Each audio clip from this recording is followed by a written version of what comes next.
Hello, and welcome to our Temple Nightly News. My name is Roxanne, and today our news teams have several interesting stories to share with you. Let's begin with Maria at our politics desk, who will tell us some interesting news about the war in Ukraine. Maria? Thank you, Roxanne. Even during the 3 months of war between Ukraine and Russia, the people of Ukraine are still able to stay in touch with the world by using the internet. Because people around the world can see their videos and they know what's happening and want to help Ukraine. Since Russia's began their invasion of Ukraine in February, the Ukraine government has protected the internet from attacks.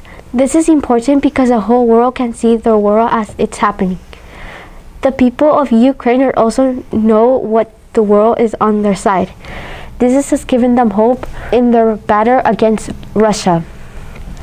Duck Mattery, an internet expert, says that this is a war that's playing without millions of people on social media. That won't happen without an internet connection. Back to you, Roxanne.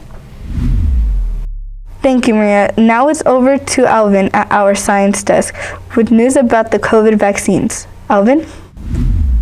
Thank you, Roxanne. Pfizer has now authorized emergency use of the COVID vaccine for people who are 5 to 11 years old. In May, the FDA approved people's ages 5 to 11 to get the third booster shot. So far, only 28% of kids from ages 5 to 11 have received the 2 doses of the COVID vaccine. The vaccine made for kids came from a company called Pfizer. People who receive Pfizer vaccine get 2 or 3 doses of the same vaccine. Robert M. Califf, the head of the FDA, stated COVID-19 tends to be less severe in children. However, the Omicron variant of the coronavirus that causes COVID-19 caused a wave of infections. The FDA looked into kids that had the 3rd dose of the vaccine and determined that it fights off COVID. On May 19, CDC highly recommended that kids get their 2nd dose 5 months after their 1st. A vaccine is a biological mixture to help the body fight off particular diseases. It is often given as a shot, and the purpose of the 2nd dose is to provide extra protection. Some parents may argue that their children can't get their 1st vaccine while others are getting their 3rd dose. Unfortunately, children under the age of 5 currently lack access to any of the COVID vaccines.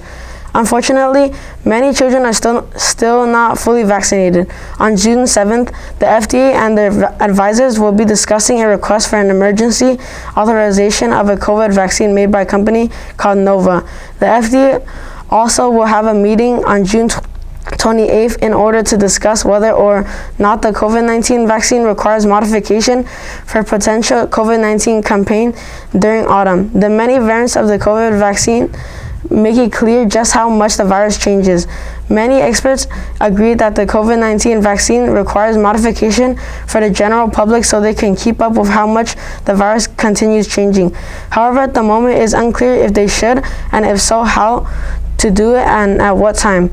Back to you, Roxanne. Thank you, Alvin. Now we turn to the world of entertainment. Jaylene brings us a story about yet another controversy concerning Kim Kardashian. Over to you, Jaylene. Thank you, Roxanne. Kim Kardashian wears America's sweetheart Marilyn Monroe's dress to the Met Gala and sparks controversy amongst online users. Kim Kardashian, American socialite, model, media personality, and businesswoman, is involved in another scandal about an outfit she wore to the famous fundraiser known as the Met Gala in May. The outfit belonged to Marilyn Monroe, a well-known and beloved actress, singer, and model. Kim Kardashian arrived at the Met Gala wearing Marilyn Monroe's Happy Birthday, Mr. President dress. It was rumored she had bought it and was losing weight to fit into it. Marilyn worked closely with the designers of the dress because she wanted it to be specifically made for her. This dress is famous and sparked controversy because this was the dress she was wearing when she sang Happy Birthday to JFK. And the seductive way she sang it confirmed they were seeing each other. Back to you, Roxanne. Thank you, Jaylene. Now for some more news from the world of science. Connor is here to tell us about the spread of a new infection. Tell us about it, Connor. Thank you, Roxanne.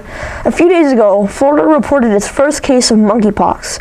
With the COVID-19 pandemic already putting Florida and other states in a crisis, people are afraid that monkeypox will cause further issues. It is something that everybody should be concerned about, President Joe Biden stated about monkeypox in an interview. Though health officials say that the risk of catching it is quite low, everyone should still keep an eye out. The first reported case of monkeypox in America came from a man in Massachusetts who had visited Canada. Back to you, Roxanne. Thank you, Connor.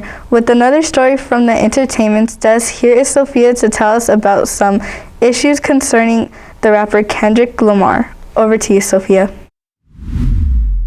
Thank you, Roxanne. Kendrick Lamar's latest song provokes both praise and intense criticism on the internet for singing about his LGBTQ relatives.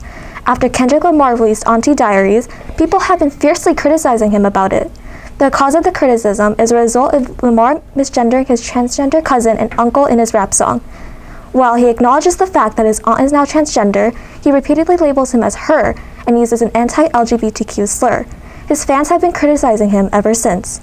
However, some have not taken issue with this song and defend him by stating that he is showing his acceptance of transgender people. Additionally, many have thought of it as Lamar reflecting on his past and his affection for his relatives. A similar event occurred when Shawn Mendes accidentally misgendered Sam Smith. Sam Smith publicly announced that they wish to be now referred to as they, them. However, Shawn Mendes accidentally refers to them as he on iHeartRadio. A person who could provide an opinion about misgendering problems is Demi Lovato. They speak about how they're okay with being misgendered, but do speak out against it. They said that they kept suppressing who they wished to be to please others, but eventually fought back. Back to you, Roxanne. Thank you, Sophia. Finally, here is some news from our own Temple community. Luis has some information to share with us about our Yonder program. Tell us about it, Luis. Thank you, Roxanne. The pouches from the Yonder program were introduced to Temple Intermediate. However, there is a controversy about whether this is a good decision or not. The school staff at Temple Intermediate are implementing the Yonder program that launched on May 9th. Every day, students are expected to put their phones in a pouch until the school day ends. To unlock it, you need to place a pouch magnet on a magnet base from a staff member. The school decided to introduce the Yonder pouches to the students to reduce distractions. The school staff became aware that the students were constantly on their phones, inside and outside of class. The idea of the Yonder pouches was first proposed by a group of teachers from the leadership team. A similar event of restrictions from the Yonder pouches is when San Gabriel High School restricted the number of people in restrooms to prevent the use of drugs and skipping class. They restricted the number of people allowed to be in the restrooms for a period of time. According to a student from Temple Intermediate, Yonder isn't going to do anything. Students are going to figure out a way to open the pouch without magnets. Taking away the phone won't motivate the students to do work either. It's just going to make the students not do anything during classes. Yonder isn't going to have any positive or negative impacts. However, some of the students from Temple Intermediate, with students not being able to access their phones, they would have to interact with other students. This way, students might be able to make even more friends at school. Back to you, Roxanne. Thank you, Luis. That concludes the edition of the Temple Nightly News. Until next time, stay strong, stay sharp, and stay informed.